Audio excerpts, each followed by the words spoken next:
On a mountaintop in Chile, a camera the size of a small car just measured a rock spinning fast enough to break itself apart.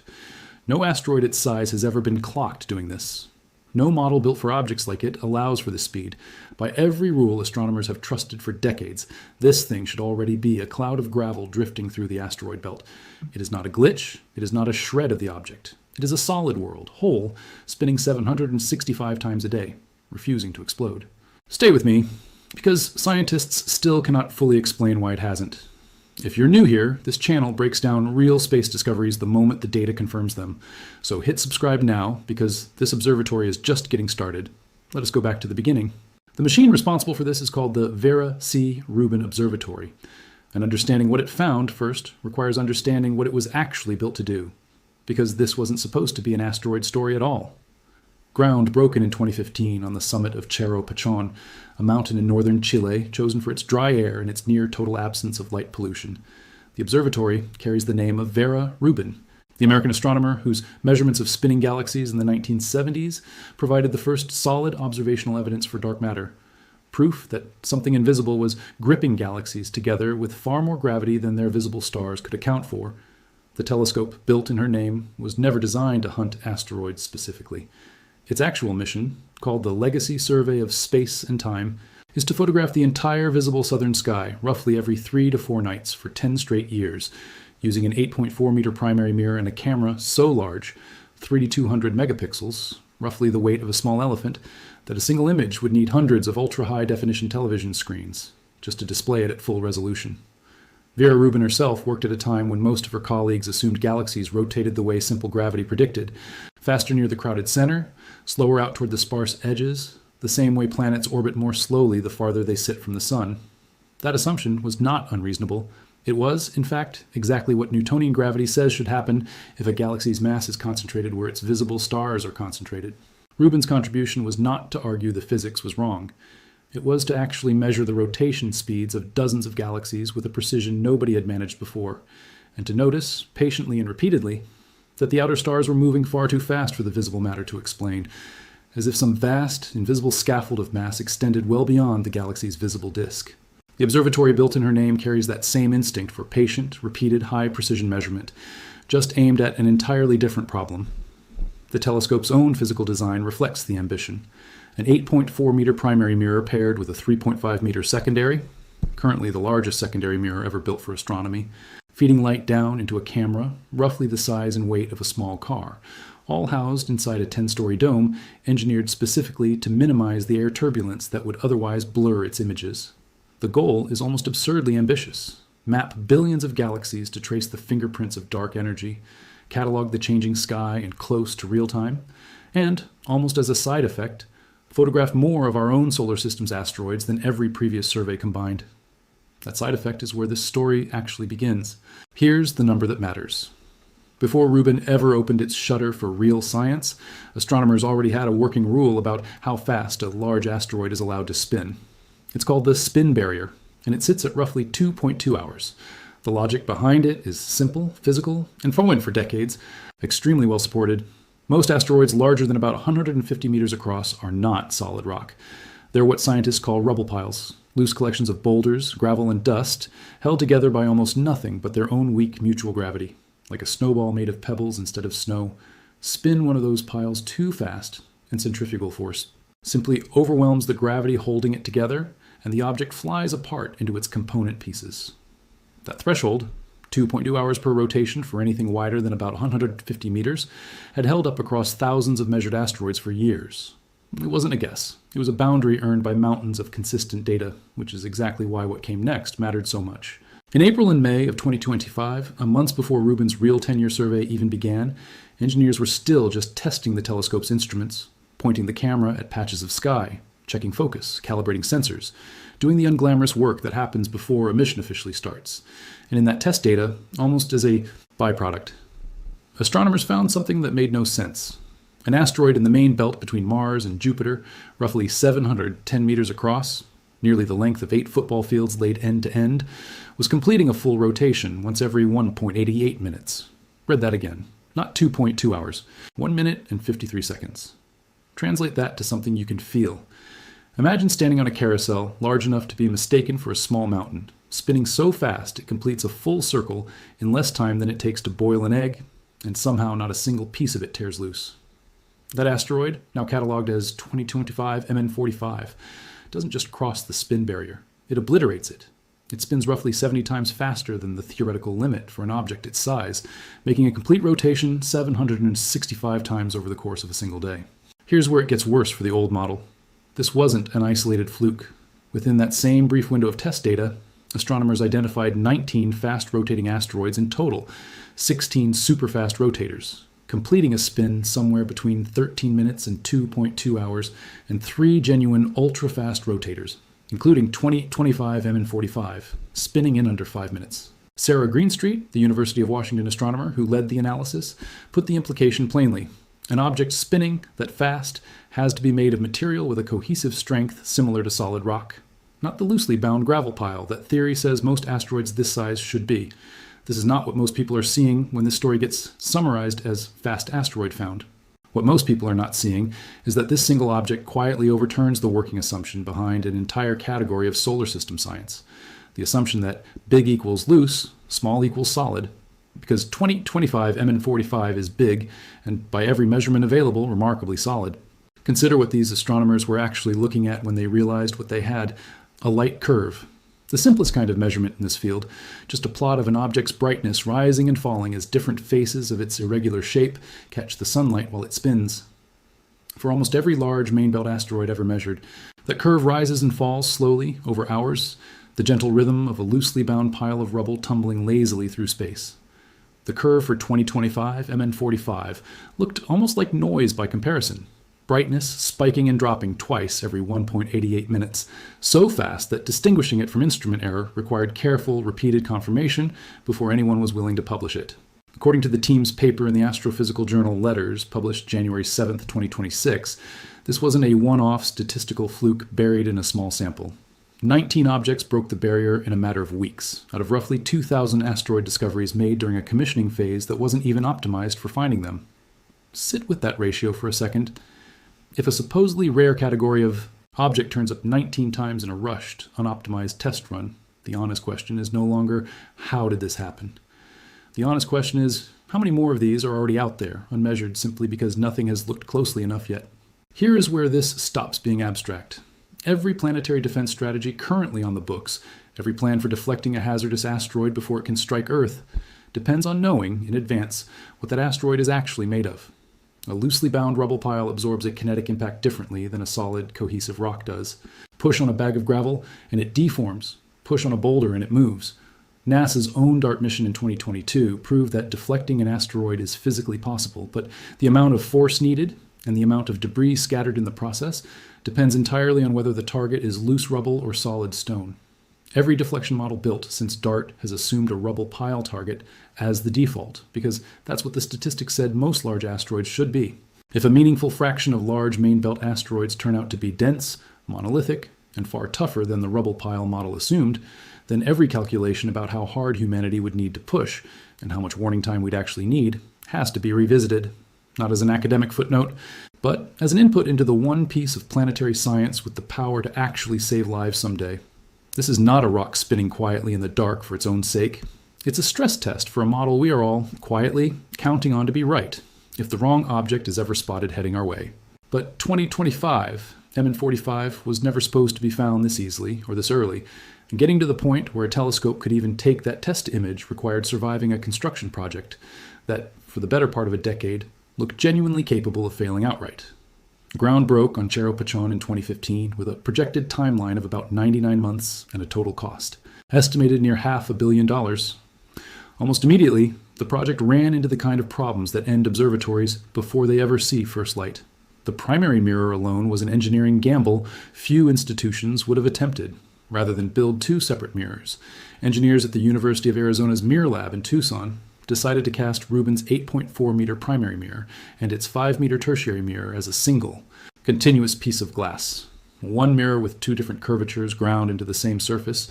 There was no backup blank. If that casting had cracked during cooling, or fractured during grinding, or shattered during the multi-week process of applying its silver reflective coating inside a custom 128-ton Vacuum chamber. There was no factory able to simply pour another one in time. The entire optical heart of the observatory existed for years as a single irreplaceable object sitting in a lab in Arizona, and every stage of its construction was, quietly, a moment where the whole project could have ended. Then came the parts nobody could engineer around. In 2020, the COVID-19 pandemic tore through the project's supply chains and workforce, driving what was meant to be a routine final stretch of construction into a delay of roughly 30 months, and pushing the total cost up by nearly $100 million beyond the original budget. Components meant to arrive from labs and factories scattered across the world, the camera assembled at a national laboratory in California, the steel telescope mount built in Spain, the secondary mirror ground in New York, all had to converge, on schedule, on a mountaintop in Chile that was, for years, still an active construction zone, requiring hard hats and safety vests just to walk through. Then came the parts nobody could engineer around. In 2020, the COVID-19 pandemic tore through the project's supply chains and workforce, driving what was meant to be a routine final stretch of construction into a delay of roughly 30 months, and pushing the total cost up by nearly $100 million beyond the original budget. Components meant to arrive from labs and factories scattered across the world, the camera assembled at a national laboratory in California, the steel telescope mount built in Spain, the secondary mirror ground in New York, all had to converge, on schedule, on a mountaintop in Chile that was, for years, still an active construction zone, requiring hard hats and safety vests just to walk through. Think about the sheer logistics of that problem for a moment. A compact car-sized 3 metric ton digital camera, containing some of the most sensitive optical sensors ever manufactured, had to be crated, shipped internationally, and hauled up a mountain road to a facility still being built around it, without a single jolt or temperature swing damaging components that had taken years and hundreds of millions of dollars to assemble. It arrived in Chile in 2024, was installed in March 2025, and by April 27 of that same year, engineers had finally coated the observatory's massive primary-tertiary mirror with a fresh layer of silver inside a custom 128-ton vacuum chamber. A delicate, multi-week process that, if contaminated by even microscopic dust, would have meant stripping the entire coating and starting again from nothing, on a mirror that, remember, could not simply be recast. And, even after the pieces physically arrived, integration brought its own quiet crises. Journalists visiting the summit in 2025, expecting to watch the newly assembled telescope capture some of its first complete images, instead found the entire structure sitting motionless, aimed uselessly at the horizon. The camera's temperature sensors had gone haywire hours earlier, forcing an emergency shutdown while engineers scrambled to diagnose the fault before resuming. Every one of these moments carried the same underlying stakes: a single uncorrected failure in a mirror that couldn't be replaced, or a camera that couldn't be easily repaired on a remote mountaintop, threatened to cost the project not just money, but years. Years during which an asteroid like Twinkle 25 MN45 would have simply kept spinning in the dark, unnoticed. Its impossible rotation never measured at all. Here's what is happening right now. Rubin's first full-color test images were released to the public on June 23, 2025, drawing gasps from astronomers who suddenly had a visceral sense of what a decade of this data would actually look like. Among those very first test images, astronomers spotted an entirely separate surprise, a faint stellar stream trailing off a well-known nearby galaxy, evidence that it had torn apart a smaller companion at some point in its history, discovered before the survey had even formally begun. The observatory ran its alert system for the first time on February 24, 2026, cataloging roughly 800,000 changes in a single night of test observations. Every flicker, appearance, or disappearance in that patch of sky automatically flagged and logged, then distributed within seconds to a global network of follow-up telescopes built specifically to react to Rubin's discoveries in real time. By April 2026, an early data release using just 6 weeks of pre-survey observations had already turned up more than 11,000 previously unknown asteroids, including 33 near-Earth objects, alongside nearly 1 million individual measurements, refining the orbits of over 80,000 previously cataloged space rocks. The formal 10-year legacy survey of space and time, the mission Rubin was actually built for, officially began in July 2026. And it is expected to generate roughly 7 million alerts and 20 terabytes of new data every single night it operates for the next decade. The 19 fast rotators, including 2025 MN45, were found in barely 6 weeks of unoptimized commissioning data, a fraction of what the telescope will eventually collect. Astronomers openly acknowledge they have no idea yet how common objects like this actually are, because the full survey capable of answering that question has, as of this year, only just begun. And there is a specific date already locked into that survey's future: one with no ambiguity at all. Rubin's legacy. A survey of space and time is designed to photograph the entire accessible southern sky once every 3 to 4 nights, repeating that cycle continuously for the next decade, which means every single patch of sky the telescope has ever imaged will be re-photographed, compared against its own history, and rechecked for anything that has moved, brightened, dimmed, or appeared out of nowhere, automatically every few nights, without a human ever choosing where to look. That cadence means the patch of main belt, sky containing 2025 MN45, will be revisited on that same 3 to 4 night rhythm for the rest of the decade, each pass adding another data point to its light curve, another chance to catch whatever changed since the last look. Multiply 7 million nightly alerts by 10 years of operation, and the survey is projected to eventually catalog on the order of tens of millions of solar system objects that have never been recorded in human history. A huge fraction of them main belt asteroids exactly like 2025 MN45, somewhere in that decade of nightly sweeps. Astronomers expect the answer to the question this single discovery raised to finally arrive, not as a guess, but as a statistic, built object by object, night by night, out of a data set that, as of this year, has barely begun accumulating. Now, the honest part, because this story genuinely isn't finished, researchers know 2025 MN45 must be extraordinarily strong to survive spinning this fast. That conclusion is solid physics, not speculation. What remains unresolved is why. One leading explanation is that the asteroid is simply monolithic, a single solid chunk of rock or consolidated material, essentially an ancient unbroken fragment left over from the early solar system, structurally nothing like the loose rubble piles that dominate its size class. The competing explanation is almost stranger, that it may be a fast-spinning remnant of a relatively recent collision, a piece of a larger parent body sheared off with enough leftover angular momentum from the impact itself to explain the extreme spin, its unusual strength, simply a product of dense material exposed by the same violence that set it tumbling. Both explanations fit the data collected so far, and both would demand slightly different histories for how common objects like it actually are throughout the belt.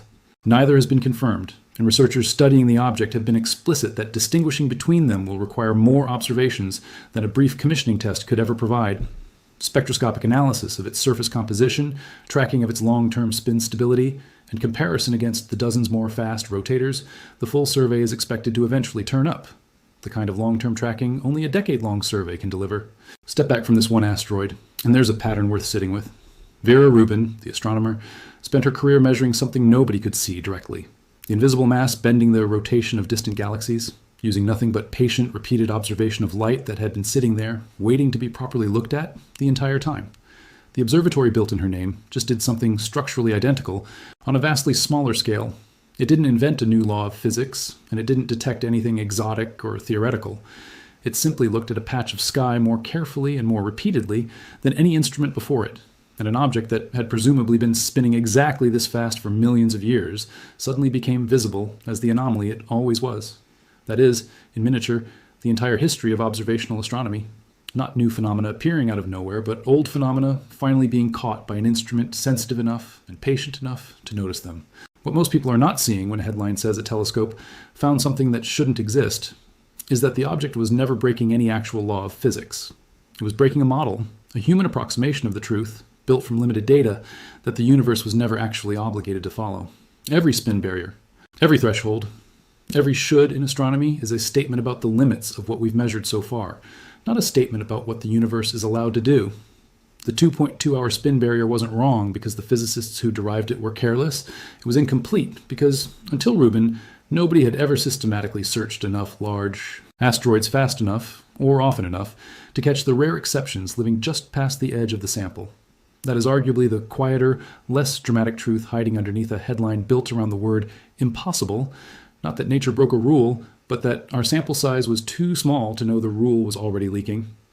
Rubin's entire 10-year mission is, in a very real sense, a systematic search for the next 1,000 objects willing to prove that distinction. There is something almost quietly defiant about a 7-10-meter rock, alone in the dark between Mars and Jupiter, spinning nearly 800 times a day for what may be millions of years, never once losing a single boulder to the forces theory says should have torn it apart long before any human ever pointed a camera at it. No one built it to withstand that speed. No one designed it, tuned it, or reinforced it against failure. It simply is what it is, and it has apparently always been exactly strong enough. Not because anything was watching, but because that is what it happened to be made of. long before there was anyone to be surprised by it. Picture it now, mid-rotation, catching a sliver of distant sunlight once every 56 seconds as it turns, utterly indifferent to the fact that an entire branch of astronomy just quietly rewrote one of its oldest assumptions because a camera, briefly, happened to be pointed its way. It was doing this before Rubin existed. It will keep doing it long after this video is old news. Somewhere on that mountain in Chile, a camera built from a mirror that could not have been replaced if it broke, assembled after a decade of delays that nearly buried the entire project, is now quietly turning up more of these small, defiant objects every few nights, one photograph at a time, for the next 10 years. Each one a rock that was always exactly what it was, simply waiting patiently in the dark for someone to finally look. So here's everything in one breath. The Vera C. Rubin Observatory, named for the astronomer who first proved dark matter's existence through the patient measurement of spinning galaxies, spent a decade surviving budget crises, a pandemic delay, and an irreplaceable mirror cast as a single, unrepeatable piece of glass before its cameras, still in pre-survey testing in 2025, caught an asteroid called 2025 MN45 spinning 70 times faster than physics says a rubble pile of its size should ever survive. 19 other fast rotators turned up in that same brief test window. The observatory's real 10-year survey only began in July 2026, and it is already flagging hundreds of thousands of changes in the sky every single night. Scientists still don't know whether 2025 MN45 is an ancient, unbroken monolith or the leftover shard of a violent collision. And they won't know for certain until years more data comes in. If you want to be here the moment Rubin's survey turns up the next object, physics says shouldn't exist, subscribe and turn on notifications. Because at this rate, it won't be a rare event. It'll be a running list, and I plan to cover every entry on it. Here's the question for you. Would you rather live in a universe where the rules we've built hold steady, or one that keeps quietly proving those rules were only ever our best guess? Tell me in the comments. I read every single one,